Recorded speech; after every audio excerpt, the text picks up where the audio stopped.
All right, thanks for staying with us. And we are doing an unscripted factor tonight because we have a Republican gala going on at this very second in Midtown Manhattan. We're waiting Donald Trump. And when he comes out to speak, we'll take his speech. Now, we have a new poll from the Washington Post, ABC News, on unfavorables. Let's start with Mr. Trump first. But before that, I want to bring in Bernie Goldberg because he's going to help us analyze. Bernie's down in Miami, out of the line of fire. All right, Bernie. First question about Trump is among women. All right? And 24% favorable among the ladies, 75% unfavorable. So that's hold firm. But now that Trump is friends with Megyn Kelly again, I can see this has got to go way down, right?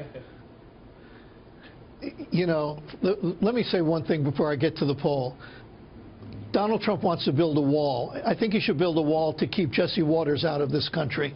But I could be cheap shot, Goldberg. Come on, man. He's out there with the folks. Come on. That may be a cheap shot. No, I'm willing to acknowledge that may be a cheap shot. Look, I've said to you before, Bill, that this will not end well for the Republicans. If those numbers hold up, the ones you just mentioned is just one of them, an unfavorable that's off the charts. It can't end well for the Republican Party. It just can't. If this holds, you're absolutely right. But here's a more startling number, and I don't understand this number. African Americans favorable for Trump, 7%. Unfavorable, 91%. What did Donald Trump ever do to African Americans? I'm not getting this. Is far and away the biggest repudiation of any political candidate. You know what? That's a fair question because he certainly hasn't done anything specific. You could make the case that he made comments about Mexicans that Mexicans, you know, Latin Americans don't like, or Latinos in this country don't like. You might make that case. But he hasn't done anything, to my knowledge, that would offend so many black people. But I think it's the persona. Hillary Clinton is very popular among black voters, very popular. She panders to the black electorate a lot, and understandably, they like her. So if she is the opponent of a Donald Trump, you could see how they might say, we like Hillary, therefore we don't like Trump. But there's no rational reason. I don't understand what you're that is. Onto something there. Our African-American viewers, if you will write me and let me know, I mean, I'll do it tomorrow. We'll do a segment on it. All right, among Hispanics, 15% favorable for Trump, 81% unfavorable. So that, runs the table.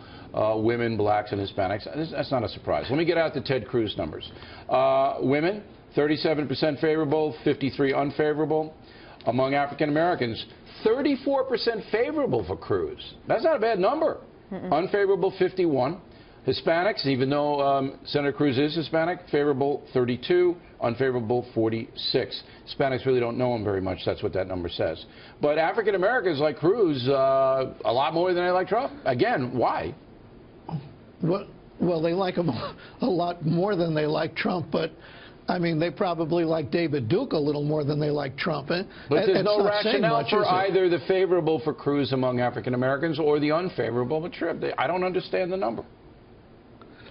Well, one of the problems is, and hear me out on this, is that you're looking at this rationally.